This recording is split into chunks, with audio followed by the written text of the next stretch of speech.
Sim, ou seja, a cidade ela cresce de uma forma desordenada, né? Ela tem crescido. Mas existe algum planejamento urbano assim, como é o plano diretor, né? Porque seria o plano diretor da cidade. Como é que é, nesse caso, o plano diretor, o planejamento na cidade de Aracaju? Bem, Aracaju tem um plano diretor que é datado do ano 2000. Então, a lei complementar que institui o plano diretor de Aracaju já está com 24 anos. E, segundo a nossa legislação federal, o Estatuto da Cidade, todo plano diretor deve ser revisto a cada 10 anos. O Estatuto da Cidade é do ano de 2001. Então, o nosso último plano diretor é anterior até mesmo ao Estatuto da Cidade e nunca foi revisto.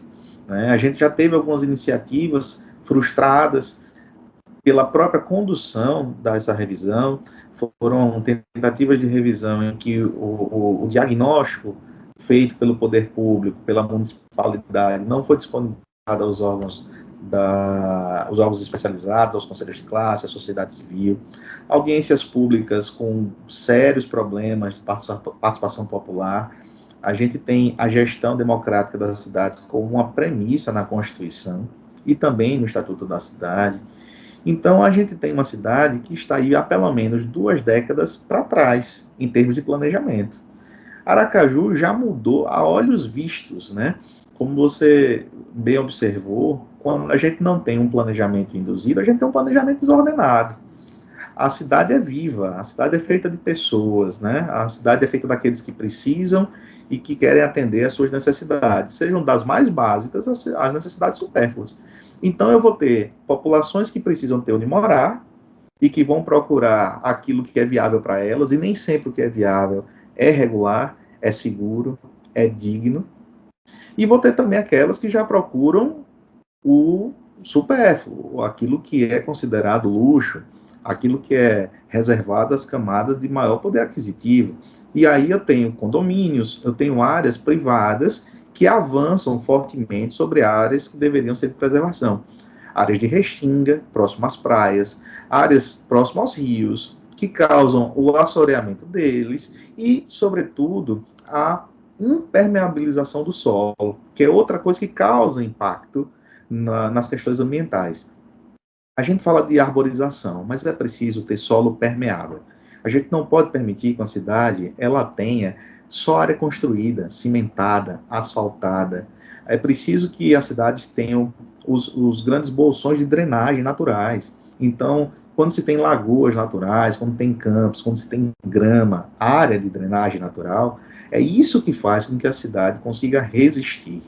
Então, quanto mais eu impermeabilizo o solo, quanto mais eu construo de forma desordenada, mais drástica vai ser a consequência pelas mudanças climáticas. E nisso entra, claro, o planejamento urbano, porque é o plano diretor que vai indicar em que medida e para onde a cidade pode crescer, em que área, em que medida a cidade pode ser adensada. O adensamento urbano é uma espécie de coeficiente de população, de pessoas que podem ocupar determinadas zonas. E isso vai ser feito baseado nos equipamentos públicos e no grau de urbanização que já há naquela região. Então, eu preciso estimular as pessoas a ocuparem áreas que tenham menor condição de recebê-las aos poucos, ou reduzir essa urbanização nas áreas que não têm condição.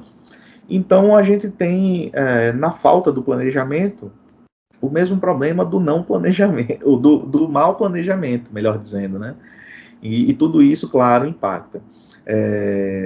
Muito se fala de um plano de macrodrenagem, por exemplo, pelos grandes problemas que temos em Aracaju, na zona de expansão da Aruana para frente, em direção ao Mosqueiro, que é uma área de vários alagamentos também.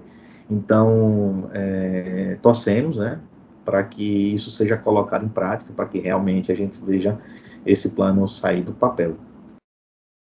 Pois é, eu ia inclusive lhe fazer essa pergunta, mas você já respondeu sobre essa questão da impermeabilização do solo, e também se existiam outras políticas urbanas, né. Eu ia perguntar qual exemplo, você já deu esse exemplo, Mas se você quiser citar um outro exemplo de uma política urbana que pode ser uma estratégia, é, ser usada como estratégia, você pode dizer. Porque eu ia fazer Olha, essa pergunta quando você falou sobre não, ela, mas e que bom, porque é, mostra que estamos estamos conectados. conectados, é. Exato. A gente tem outras políticas que podem parecer de menor impacto, mas que são de grande valia. Por exemplo, a gente fala muito sobre os telhados verdes, por exemplo, né? A gente tem vários prédios com lajes que poderiam ser utilizados como jardins, né? Você teria no topo de condomínios, em áreas de prédios comerciais ou mesmo residenciais, que tem aquelas grandes lajes que apenas refletem o calor solar e que poderiam formar um verdadeiro tapete em cima das construções, minimizando também os efeitos desse aquecimento. É uma boa iniciativa também. Outra questão é que o passeio público, né, as calçadas, os canteiros, eles têm digamos, uma responsabilidade compartilhada, né? A gente tem os canteiros públicos cuidados pelo município, pela municipalidade, mas a gente também tem as calçadas que podem ter o incentivo para que as próprias pessoas também façam esse cuidado, que serve não só para a questão ambiental, mas para a acessibilidade, né? Calçadas mais regulares, arborizadas, no lugar certo, favorecem não só um conforto climático, mas também a acessibilidade sem barreiras para pessoas com deficiência ou pessoas com dificuldade em mobilidade. E de quem é a competência de executar essa política urbana? Sobretudo E do município, né?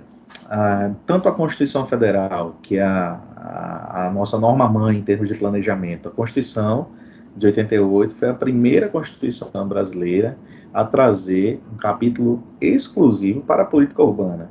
Então, isso demonstra como o poder constituinte originário estava atento às demandas sociais. Porque quando a gente fala de planejamento e de urbanização, existem várias instituições, várias lutas que já vêm de várias décadas a respeito e dessa preocupação, da forma como uma cidade, que é o lugar onde nós vivemos, iria se comportar no futuro. Então, a competência primária é do município. Inclusive, o Estatuto da Cidade fala que a política urbana executada primordialmente pelo município é planejada, tem como instrumento principal o plano diretor. Porém, cabe à União e os estados e o Distrito Federal também cuidar de determinados aspectos urbanos, seja com financiamento. A União, ela tem diversos programas de transferência voluntária de recursos para os municípios, para que eles possam implementar políticas públicas, porque imagine, Juliana, que a gente tem vários municípios que vão dizer, olha, eu não tenho recursos, né? Minha arrecadação não dá para fazer muita coisa. Aqui a gente vive do Fundo de Participação do Município, né? A gente tem, de fato, municípios muito pequenos, com pouquíssimos recursos. No Brasil, nós temos atualmente 5.570 municípios e eu arrisco dizer que metade deles não precisava existir como município. Se a é, gente fosse ver a viabilidade deles, muitos deles não mereceriam ser municípios. Mas, enfim, essa é uma outra discussão, bem mais ampla. Há uma questão política, tanto de interesses políticos, como a questão política do pertencimento das pessoas que moram nesses municípios. Mas há como a União participar, não só como já o faz, com leis que estabelecem diretrizes gerais, diretrizes que todo o Brasil deve seguir, como é o caso do Estatuto da Cidade, do Estatuto da Metrópole, mas também com financiamento de políticas. Foi a União também que estabeleceu o Plano Nacional de Mobilidade Urbana, foi a União que estabeleceu o Plano Nacional de Resíduos Sólidos, né, para tratamento de lixo, que deu o pontapé para que a gente acabasse com os lixões a céu aberto.